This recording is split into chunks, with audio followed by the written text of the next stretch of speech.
Hello students. तो class 7 की science के फर्स्ट चैप्टर की फर्स्ट वीडियो में हमने देखा था कि न्यूट्रिशन क्या होता है, न्यूट्रिशन के कितने टाइप्स होते हैं और न्यूट्रिशन के लिए क्या क्या फैक्टर या क्या चीज़ें ज़रूरी होती हैं।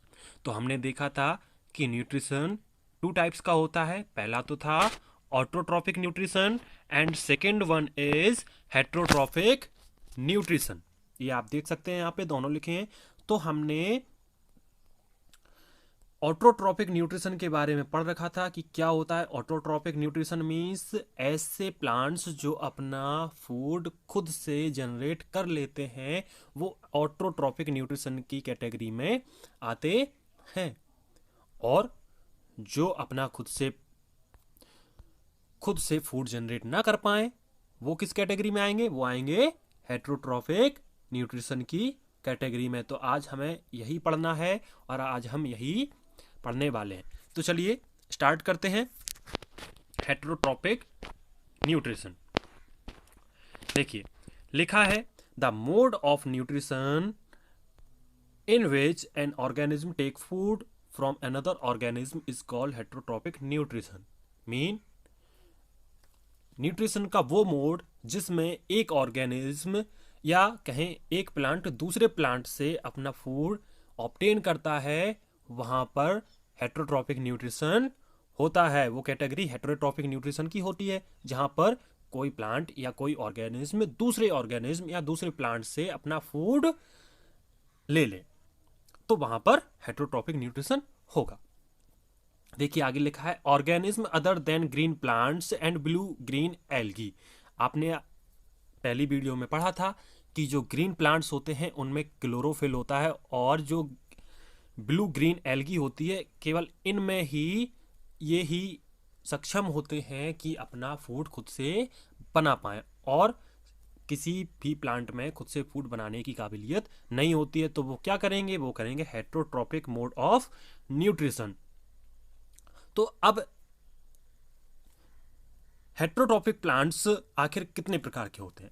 तो हेट्रोट्रॉपिक प्लांट्स जो होते हैं वो होते हैं आपके 4 प्रकार के। कौन कौन से? Parasitic plants, saprophytic plants, insectivorous plants and symbiotic plants. चलिए तो एक एक करके हम इनके बारे में जानेंगे आखिर ये होते क्या है।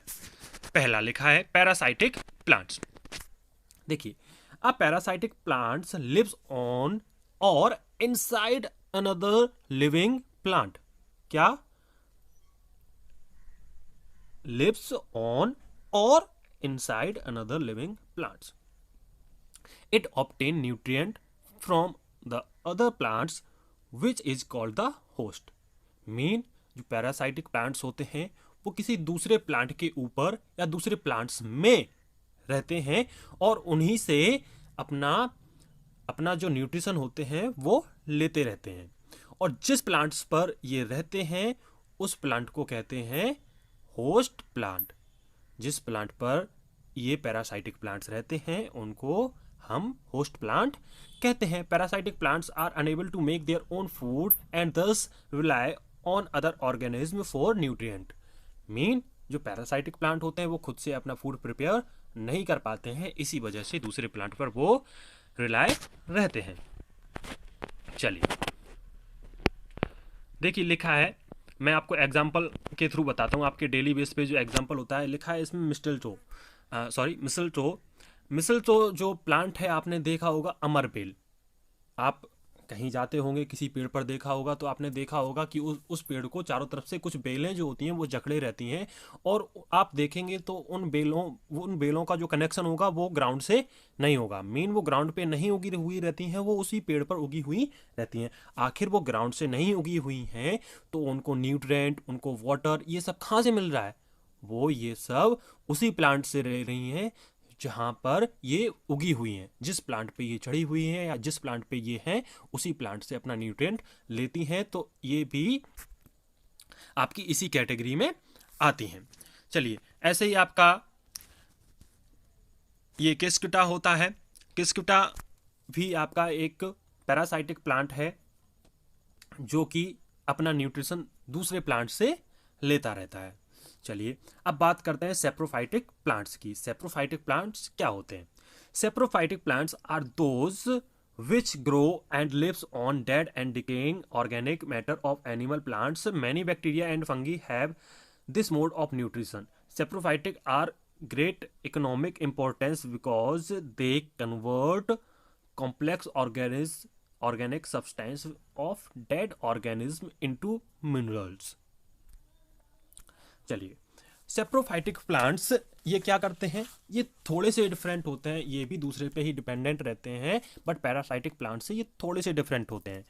वो क्या करते थे? वो लिविंग ऑर्गेनिज्म पे रहते थे, ये डेड और डिकेइंग ऑर्गेनिज्म पर रहते हैं। जैसे आपने देखा होगा कभी आप घर पे आप देखें कि घर पे कोई रोटी बच जाती है या ब्रेड बच जाती है, तो नमी के कारण उसमें ग्रीन ग्रीन सा या रेड सा कुछ उगाता है, उसे कहते हैं हम फंगस।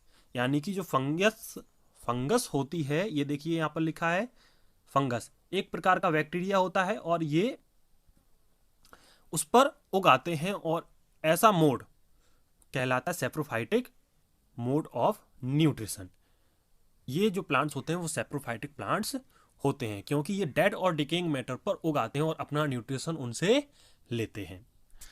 अब बात करते हैं इंसेक्टिवोरस प्लांट्स की। इंसेक्टिवोरस प्लांट्स, इंसेक्टिवोरस नाम से ही आपको समझ में आ रहा होगा इंसेक्टिवोरस। आपने कार्निवोरस का नाम सुना है? कार्निवोरस कौन होते हैं? कार्निवोरस वो एनिमल्स होते हैं जो कि मीट खाते हैं। ऐसे ही यहां पर आप ले सकते हैं इंसेक्टिवोरस, यानी कि वो प्लांट्स जो इंसेक्ट को अपना भोजन बनाते हैं, मीन इंसेक्टिवोरस, है ना। तो एक प्रकार से इंसेक्टिवोरस को हम कार्निवोरस प्लांट्स भी कह सकते हैं, राइट। तो इंसेक्टिवोरस के बारे में हम पढ़ लेते हैं। It is hard to believe but there are actually plants that eat meat. What even more incredible is that these carnivorous plants actually trap their prey, which are live animals, usually insects. Such plants are called insectivorous plants. देखिए अब होता क्या है, जो plants होते हैं इन्हें nutrition की आवश्यकता होती है, पर ये किसी ऐसी जगह पर उगे होते हैं जहां पर इनको सॉइल से उतना न्यूट्रिशन नहीं मिल पाता। तो ये क्या करेंगे? ये इस प्रकार से डेवलप हो गए हैं कि ये इंसेक्ट को अपना न्यूट्रिशन बना लेते हैं। कोई इंसेक्ट इनके पास आता है और ये उसको ट्रैप कर लेते हैं और उनसे अपना जो न्यूट्रिशन होता है वो ले लेते हैं। आपको पता होगा, मैंने क्लास 6 में आपको बताया था कि पौधों को ग्रो करने के लिए नाइट्रोजन की सबसे ज्यादा नीड होती है। तभी तो जो किसान लोग होते हैं वो अपना नाइट्रोजन, यूरिया जो होता है ना, वो अपने खेतों में डालते हैं। किस वजह से? इसी वजह से कि उनके प्लांट अच्छे से ग्रो हो सकें। तो नाइट्रोजन की इनको नीड होती है, और नाइट्रोजन की फुलफिलमेंट ये अपने जो जहां पर उगे हुए होते हैं वहां सॉइल से नहीं कर पाते। इसी वजह से ये इंसेक्ट को अपना न्यूट्रिशन बना लेते हैं और उनसे अपना न्यूट्रिएंट लेते हैं। देखिए यहाँ पर आपके ये दो प्लांट्स हैं, pitcher plants and Venus fly trap. अब बात कर लेते हैं पिचर प्लांट की। पिचर प्लांट आपका इंसेक्ट को, ये जो ट्यूब्स सा आपको दिख रहे हैं, इनमें अगर इंसेक्ट जाते हैं तो इनमें कुछ हेयर्स से ग्रो होते हैं जो कि नीचे को डाउनवर्ड्स लगे रहते हैं। तो कोई इंसेक्ट अगर उनमें चला जाता है तो पहली बात तो वो हेयर्स जो होते हैं जो कि डाउनवर्ड होते हैं उसको ही बाहर नहीं आने देते, और ऊपर से आपको ये कुछ कैप्सी पत्ती जो दिख रही है, कैप्सी, वो इसको ढक लेती है, जिससे कि इंसेक्ट उसी में ट्रैप होकर रह जाते हैं और ये जो पिचर प्लांट होता है उनसे अपना न्यूट्रिशन ले लेता है। ऐसे ही हम बात करते हैं वीनस फ्लाई ट्रैप की। वीनस फ्लाई ट्रैप पे आपको ये कुछ दिख रहा होगा ऐसा। अगर इसमें कोई इंसेक्ट आके बैठ जाता है तो ये जो कांटेदार, ये जो देख सकते हैं एक खोल टाइप का है, वो बंद हो जाता है और इंसेक्ट उसी में रह जाता है, बंद हो जाता है, जिससे कि वो अपना न्यूट्रिशन, ये वीनस फ्लाई ट्रैप होता है, वो अपना ले लेता है। चलिए अब बात कर लेते हैं हम लोग अगले प्लांट्स की, जो कि है आपका सिम्बायोटिक प्लांट। सिम्बायोटिक प्लांट्स ऐसे प्लांट्स होते हैं, ये दो या दो से अधिक प्लांट्स हो सकते हैं जो कि एक दूसरे पर जीवित रहने के लिए निर्भर होते हैं। कोई कुछ चीज़ बनाता है तो कोई कुछ। जैसे कि हम लोग एक परिवार हैं, जीने के लिए क्या करते हैं कि कोई कुछ काम करता है, कोई कुछ करता है, कोई पैसे कमाता है तो कोई घर पे भोजन पकाता है या कोई बाहर काम करता है। ऐसे एक रिलेशनशिप चलती है। ऐसे ही सिम्बायोटिक प्लांट्स में भी एक रिलेशनशिप चलती है कि एक काम कोई दूसरा करेगा तो दूसरा काम कोई दूसरा प्लांट करेगा। देखिए लिखा है, there are certain plants which live in association with other species and share their food. क्या है कि ऐसे कई सारे प्लांट्स हैं जो कि दूसरी स्पीसीज के प्लांट्स के साथ एसोसिएट करके यानी कि मिलकर रहते हैं और अपना फूड शेयर करते हैं। These plant are called symbiotic plants. ऐसे प्लांट्स क्या कहलाते हैं? Symbiotic plants. Both plants are thus mutually benefited from each other. दोनों ही प्लांट एक दूसरे से म्यूचुअली बेनिफिटेड रहते हैं, यानी कि एक दूसरे को दोनों ही कुछ ना कुछ लेते और देते हैं। ऐसा पैरासाइटिक प्लांट्स जो था वो अपने होस्ट से सारा का सारा न्यूट्रिशन ले लेता था, लेकिन यहाँ पर ऐसा नहीं है। जो यहाँ पर अगर मैं मान लूँ कि एक प्लांट होस्ट है और दूसरा पैरासाइटिक है, तो वो होस्ट प्लांट भी जो होगा वो पैरासाइटिक प्लांट से कुछ ना कुछ ले रहा होगा। ठीक है, तो ऐसी रिलेशनशिप को हम कहते हैं सिम्बायोसिस। क्या कहते हैं? सिम्बायोसिस या फिर सिम्बायोटिक रिलेशनशिप। फॉर एग्जाम्पल देखो लिखा है, A good example of symbiotic relationship is lichen. Lichen is actually composed of two distinct organisms, algae and fungus.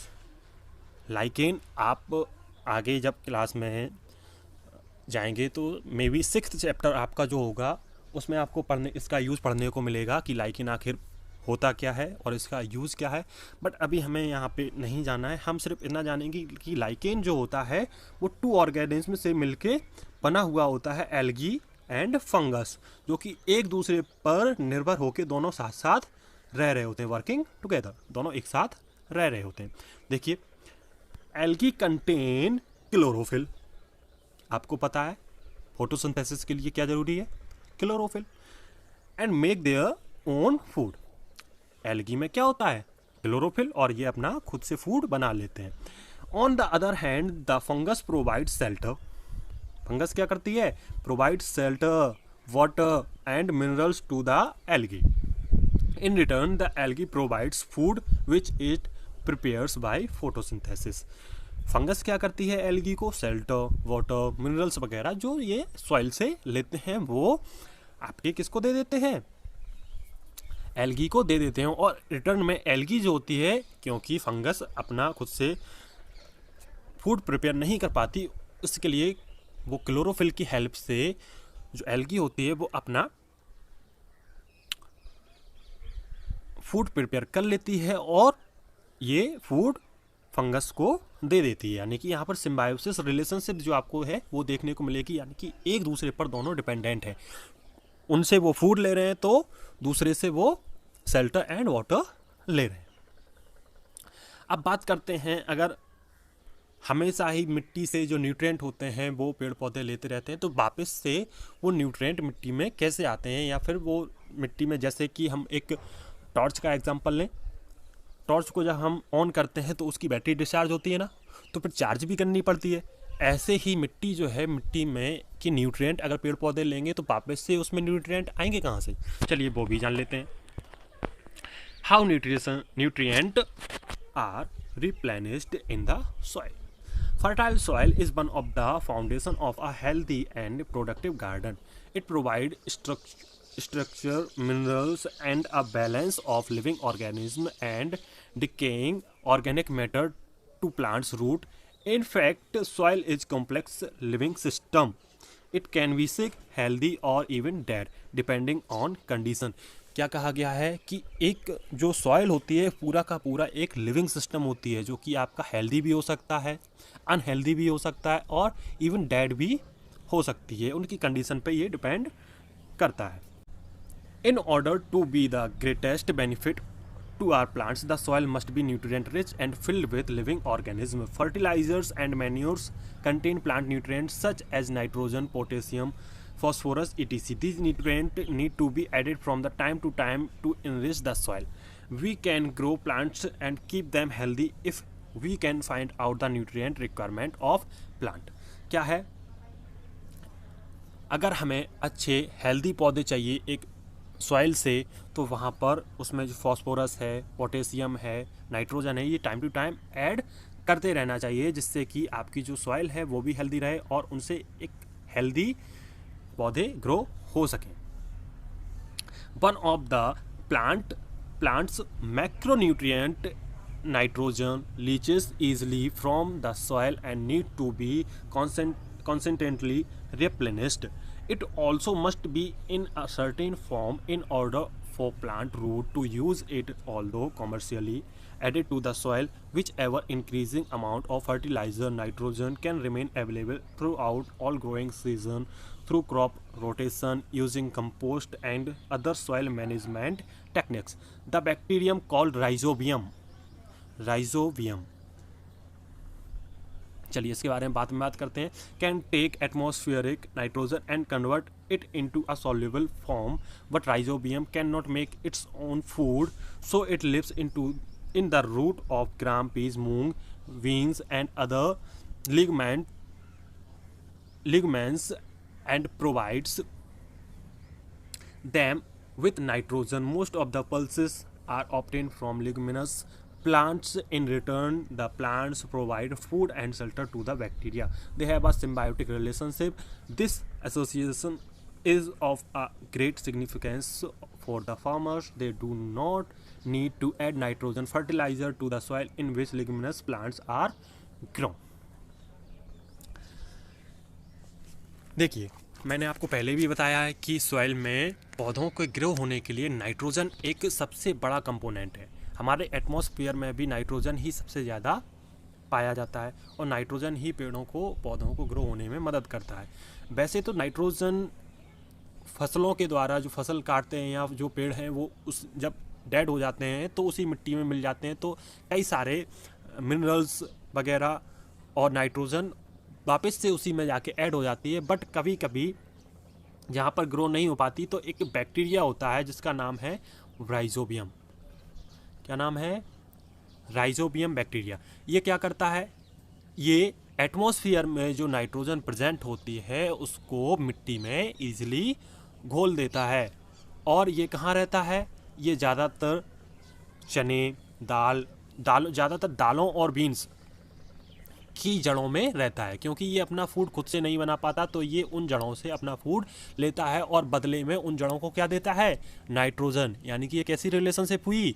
Symbiotic relationship. कौन सी? Symbiotic relationship.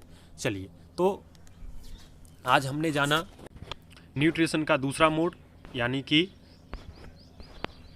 हेटेरोट्रॉपिक न्यूट्रिशन, और ये वीडियो यहीं पे एंड करते हैं. और आपको कोई भी क्वेरी, कोई भी क्वेश्चन इससे रिलेटेड हो तो आप कमेंट बॉक्स में या आप सभी के पास मेरा नंबर है, आप मुझसे पूछ सकते हैं. आप मुझे मैसेज कर ले, मैं आपको बता दिया करूँगा. और इससे रिलेटेड होमवर्क भी आपको बहुत ही जल्द आपके एप्लीकेशन पे मिल जाएगा. So stay home, stay safe and stay educated. Thank you.